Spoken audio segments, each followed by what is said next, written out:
While talks about the nature of the UK's departure from the European Union stumble on, the loss of euro clearing from London is often touted as a potential dramatic effect of Brexit. But what exactly is at stake here? Who loses if the industry does relocate to Frankfurt or elsewhere, and how likely is that to happen? To understand clearing, you can think of it like a high street bank. The local branch accepts deposits from savers and provides loans to borrowers. In effect, it moves money from one party to another. In common parlance, the bank is a middleman in the transaction. In banking terminology, it is a financial intermediary. This is a key role in the economy, transferring assets from one person to another, and taking a fee from both ends most likely. In the financial markets, clearing performs a similar role by connecting the sellers with the buyers of financial products. Unlike brokers, however, the clearing process sorts out the administration involved in the transaction. Clearing houses clear the payments associated with financial trades. They are found in futures exchanges, where traders haggle over the price of contracts for things like precious metals and natural gas to be delivered months down the line. Clearing houses then process the transactions at the end of each trading session. Behind the trades, Otsa and Udison Shutterstock, keeping the money flowing when a sale is agreed. Members of the clearing house will deposit a small amount of the overall sum with it.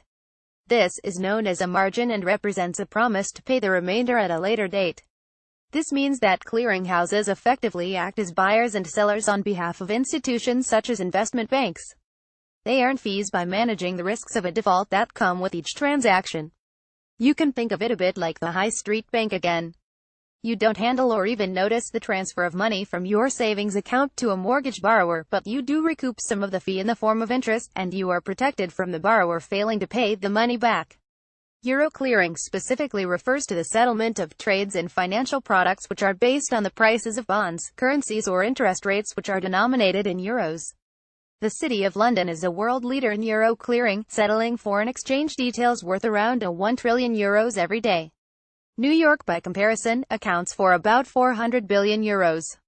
Hung out to dry, images money flicker, CC by losing its sheen. That means a lot of people and their families owe at least part of their livelihoods to the industry. According to the London Stock Exchange, at least 100,000 jobs across the UK are associated with clearing transactions denominated in euros.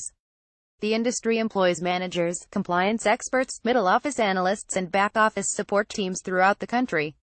If London were to lose some of its clearing houses to the EU, it would be a little like the BBC moving some of its operations to Salford, as it did recently. In some instances, staff were reluctant to move to the north. Similarly, a knock-on effect for the clearing market is likely to include some financial services jobs leaving the city and reducing its overall attractiveness as a global financial center.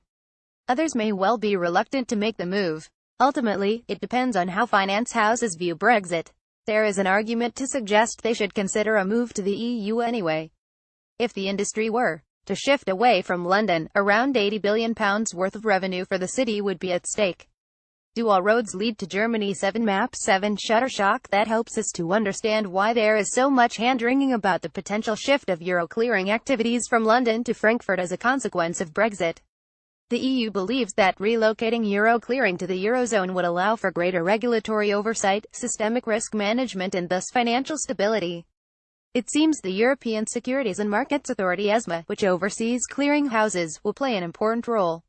It could, for example, impose tougher rules on clearing houses in London or even suggest openly that they relocate to Frankfurt. The European Central Bank has recently tabled similar suggestions. It is worth noting, however, that a shift from London to Frankfurt is not straightforward.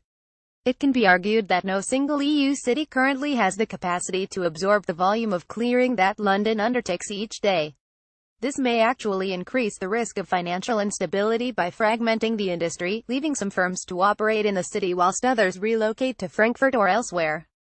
Also, dollar-denominated clearing, which at around $2 trillion a day is even larger than euro clearing, shows no sign of leaving London, which will likely act as a strong draw for the rest of the industry to stay put.